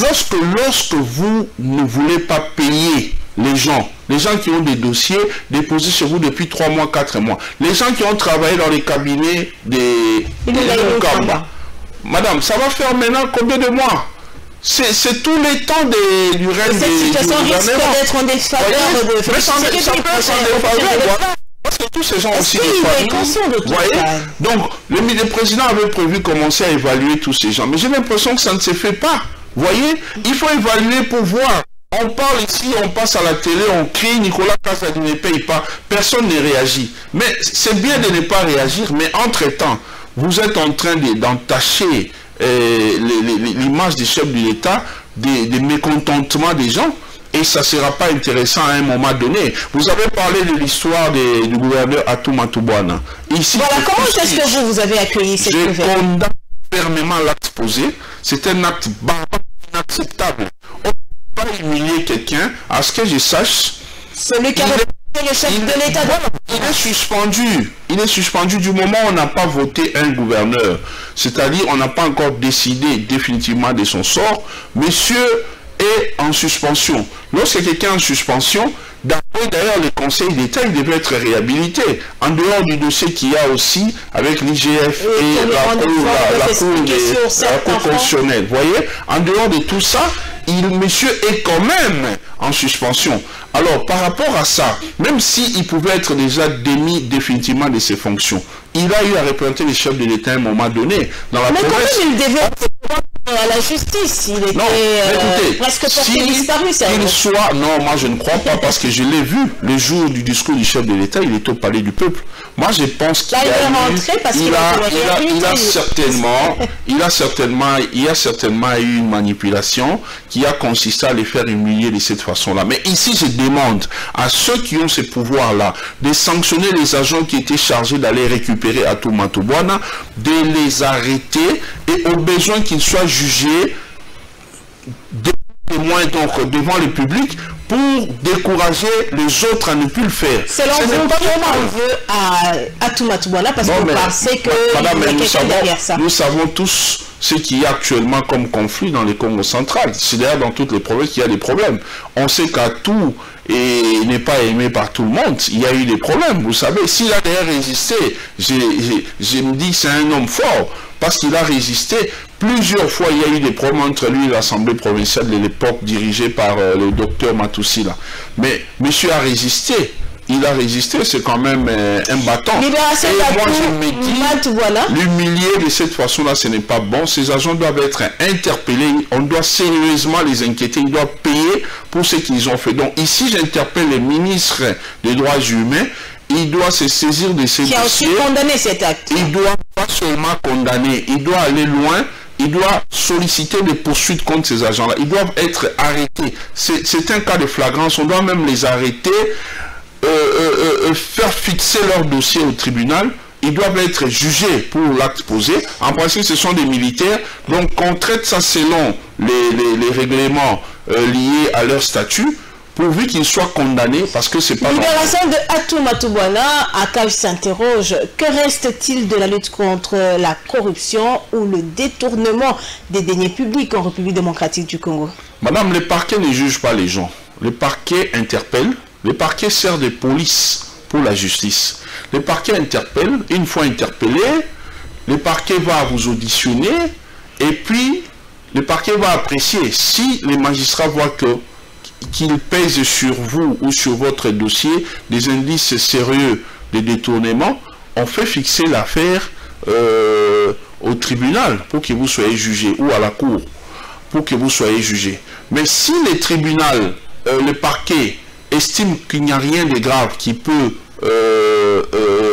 faire, comment on dit, qui consiste à vous déférer devant votre juge naturel, les parquets ne peuvent pas vous garder longtemps en emprisonnement.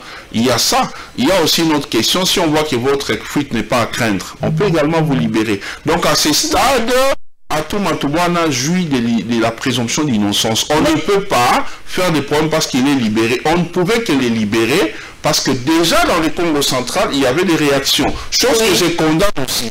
Parce que les gens... Justement, ce n'est pas normal. Ce n'est pas normal. Atou Matoubouana et l'IGF qui est en train de les poursuivre et les procureurs de la cour de cassation savent que Atou Matoubouana a fait ça, il n'a pas fait ça. Parce que si on peut aller jusqu'à l'interpeller, c'est parce qu'on a des preuves, certainement. Donc Atou, c'est ce qu'il a fait. Si réellement Atou sera condamné un jour, mais les gens qui troublent l'ordre public, parce qu'on a arrêté Atou, ils sont en train de poser des actes contre leur propre développement. Parce que si Atou est fautif, il doit payer pour ce qu'il a fait. J'ai dit, je condamne la façon dont on a procédé pour l'arrêter. Mais on ne peut pas ici commencer à défendre des gens parce qu'il est mon leader, il est mon ceci. Non, la justice a fait son travail, il est mal fait. Il faut interpeller ceux qui étaient chargés d'aller l'arrêter, mais seulement on ne peut pas non plus accepter que les jeunes gens de la province ou les notables se mettent à faire confondre les choses. On dit sinon c'est pas à tout qu'on a humilié, c'est tout un peuple, c'est toute une province. Non, ce n'est pas ça, il ne faut pas faire de l'amalgame. Nous condamnons l'acte posé. Atou, c'est une personnalité dans ces pays, il mérite respect et la dignité humaine est sacrée. Mais seulement, on ne peut pas non plus accepter que les gens se mettent à faire des appels à l'incitation. La GCN avait porté plainte contre l'ancien gouverneur du Kasaï occidental. Où est-ce que se trouve actuellement votre dossier? Comment il évolue? On a déposé les dossiers, on a été confirmé les termes de notre plainte et c'est à la cour, à l'auditorat militaire de faire son travail. C'est qui est vrai que monsieur n'est pas au pays. Depuis qu'il avait disparu, il est parti. Il est conscient de tout ce qu'il pose comme acte jour et nuit. Parce qu'après ça, il a eu encore à faire plusieurs déclarations qui vont toujours dans le même sens d'appeler, d'inciter à la haine, à la violence, ainsi de suite. Et c'est à la cour de s'occuper de lui. Connaissant ce qui se passe, je parlais de l'auditorat, connaissant ce qui se passe avec les services, certainement qu'ils sont déjà en train de travailler par rapport à ça. Donc là, c'est plus notre problème. On avait posé notre acte citoyen et nous restons à attendre. Nous serons heureux. Et par rapport aux pétitions initiées contre la SNEL et la Régie des eaux? Les pétitions initiées contre la SNEL et la Régie des eaux sont en cours des récoltes des signatures. Nous continuons à les faire. Contrairement aux partis politiques ou aux entreprises politiques privées dont je parlais ici, et lorsqu'ils veulent atteindre 100 000 signatures, ils se versent dans les antivaleurs, genre, ils donnent moyennant un peu d'argent aux gens pour signer. D'autres prennent carrément un groupe de jeunes gens. Vous êtes en train de nous dire que vos signatures les gens posent leurs signatures en âme et conscience? Oui, les partis politiques, il y en a qui enferment les jeunes gens pour changer des signatures, d'écriture, pour de remplir les fiches, atteindre 100 000. Pour nous, ce n'est pas le cas. Même si ça prendra une année, on est patient. Mais ce qui est vrai, je vous informe qu'on est déjà plus de 43 000 quelque chose pour Kinshasa seulement.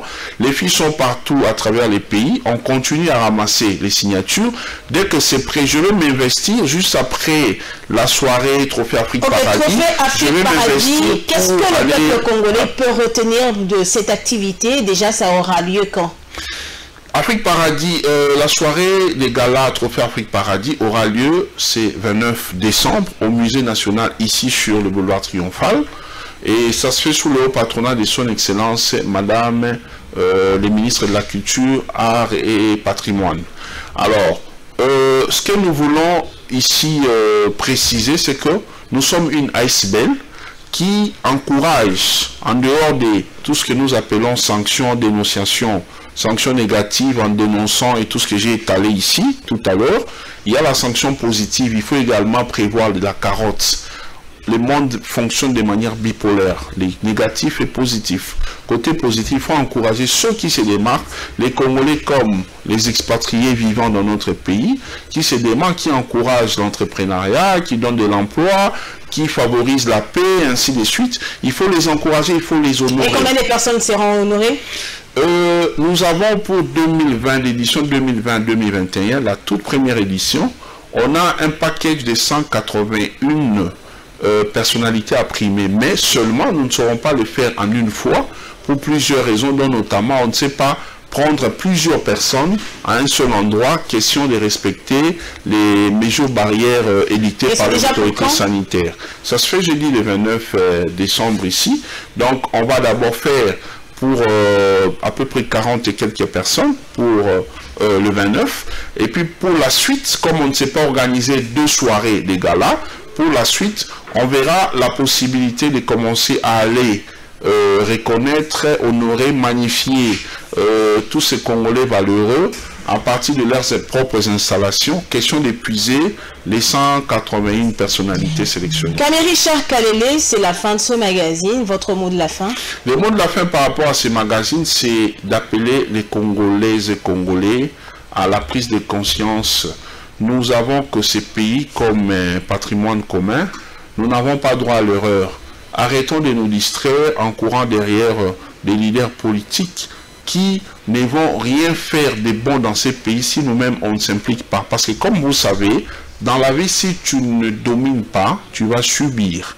Et nous subissons depuis bientôt 61 ans, depuis qu'on a accédé à la souveraineté nationale et internationale administrative, comme ça que nous qualifions cette indépendance, parce que jusque-là, on est encore dépendant de beaucoup de choses par rapport à l'Occident. Alors, nous devons nous lever, les jeunes Congolais, levons-nous. Ceux qui sont intéressés à nous rejoindre peuvent venir. Ils peuvent venir à notre essai. Nous sommes au numéro A45 de l'avenue Chikapa. Là, on est à Matongé. Sinon, ils peuvent nous appeler au numéro 099 99 61 021 099 99 61 021 pour que nous puissions échanger, parce que là, nous avons un cadre approprié où il y a des centres de jeunes qui viennent apprendre gratuitement sur ils viennent faire renforcer leurs capacités gratuitement dans différents domaines, alors que nous payons ces formateurs, mais pour le bien des Congolais, nous les faisons gratuitement, nous n'exigeons rien en retour. Et ceux qui veulent devenir des politiciens dans le vrai sens du mot, pas des véreux comme la plupart que nous avons actuellement dans la classe politique, venez recevoir des orientations, des sages conseils, pourvu de rejoindre la classe politique pour la redynamiser. Parce que dire que nous voulons, dire madame c'est fini, dire que nous voulons renouveler la classe politique, chasser le vieux, c'est impossible parce qu'ils sont là, ils ont l'expérience, ils ont des moyens. Merci beaucoup. Les détails, ils auront sur place plus tard. Merci beaucoup à Richard Kalele, qui est président de la Génération Congo Nouveau, d'être passé dans Info 7. Madame, messieurs, c'est par ici que nous nous séparons pour ce rendez-vous de la semaine. Merci à toute l'équipe technique de Congo Web Télévision. On se retrouve à la prochaine. Surtout, n'oubliez pas de nous faire parvenir vos questions, vos réactions, vos propositions. Info 7, un magazine de Congo Web Télévision. Info 7, votre magazine. Info 7, notre magazine. Restez fidèles à la chaîne Haute Définition. Au revoir.